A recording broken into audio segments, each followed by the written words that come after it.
Hello everybody, I'm Lea Rossi. I'm an Italian lawyer of Tofoletto di Luca Tamayo, the Italian law firm of Ius Laboris.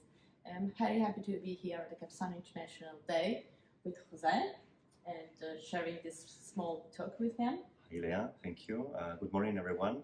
I'm José Miguel Mestre from Sardo Abogados. I'm a partner, and Sardo is the Spanish representative of Ius Laboris, and we are delighted to be here. Yes, we have an interesting session this morning about how to attract talent and to keep talent in your organizations. So the first thing that we try to discuss today, and we want to ask you again, is which are the most frequent and typical tools to attract and retain talents and new candidates in Spain?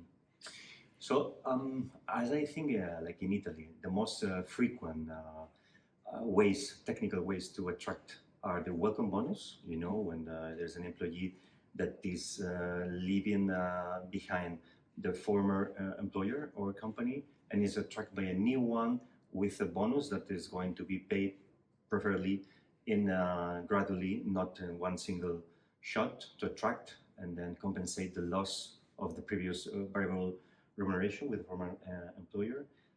Then non-compete clauses, which are very typical, that are thought not exclusively, but they are thought for certain level of employees with some degree, and it's foreseen for more or less between 0 to 2 years of non-compete. Then we also have permanent clauses that are used for employers that want to give training to the employees by way of master or certain business school program, for instance, and then they this way they retain the talent at least for 2 years once they have terminated this training period, and also obviously bonuses clauses, not only for one single year, but thought in 2 and even 3 years. We have discussed about different manners to do this, and it's a very good way to retain these employees. And more or less, these are the general. Obviously, there are stock options and others, but this is what we have in Spain. What about you in Italy, Lea? We have some similar tools. Maybe we call it differently because we stability clause in the same kind of clause that linked to the condition. The first condition is presence at a certain date. That they are quite common, they're quite used, and they are very generalized, so we don't have to insert this clause in certain type of contracts or certain type of categories of the employees, but we can use it for every employees. Of course, we have a non-compete covenant also. This is strictly ruled by the law, not easily executable, so it's not very easy to enforce them before the court. So it presents some issue, of course. And we have some differences also about some issue concerning the long-term incentive plan, because they pose some problem affecting the calculation of all the indemnity in case of termination of the contract. So I think we have same principle in this, maybe in Europe and also in other countries, but with specific national tips that must be taken into account when you draft an employment contract. Correct.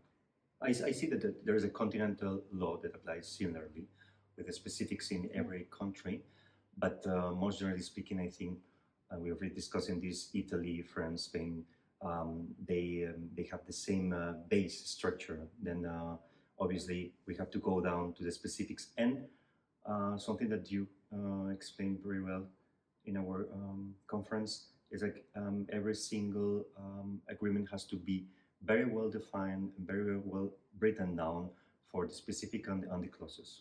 And also because we have different courts, so the tribunal, so different courts, the tribunal can integrate different situations, the same clause in different way, even though the base of law are the same. And I think that with these traditional tools, we also talk about new approach, let's say how companies can attract talent from new generations. There are specific categories of employees that are quite interesting. Certainly, different. Yeah, certainly. We have, I think, a generation gap with Generation Z, I think. which I'm not included, but I see how yeah. new, no, certainly not, but I think we need to understand how their mindset is functioning.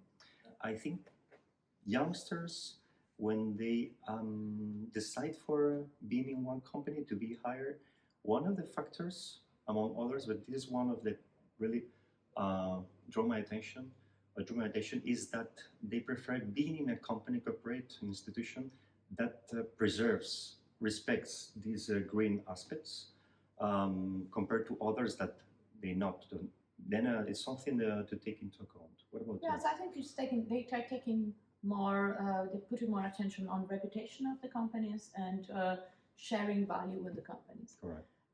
Together with this, I think that mental health and well-being, generally speaking, the work-life balance are something that are really, really considered by young generations, the Gen Z particularly.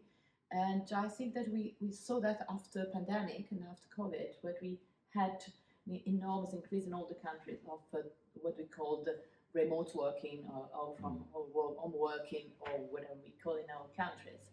And I think this is a very, very crucial tool that must be clearly regulated because it can be a really deal breaker to come to retain or not a talent or to attract the right person, because it's normal to ask for that.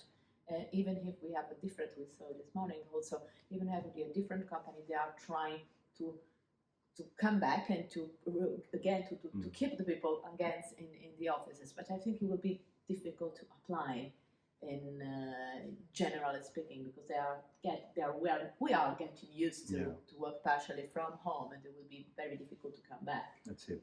No, I think you're totally right, and I think that youngsters are not so interested, obviously, in the money economic terms, but not only, and this is a factor that's to take into account, like even offering other kind of salary in kind, like you were explaining about the gym thing, or work. Other benefits, exactly. Other benefit like we had experience not only with the gym things, but also medical assistance. Correct. Or psychological assistance, so coaching, life coaching, professional coaching. So additional benefits that are not traditionally considered, but I think they are quite interesting for the new structure. That's it. Thank you, José. It was a pleasure to be with you here, and hope that we could we just have an opportunity to enjoy and share our thoughts for next occasions. Thank you very much.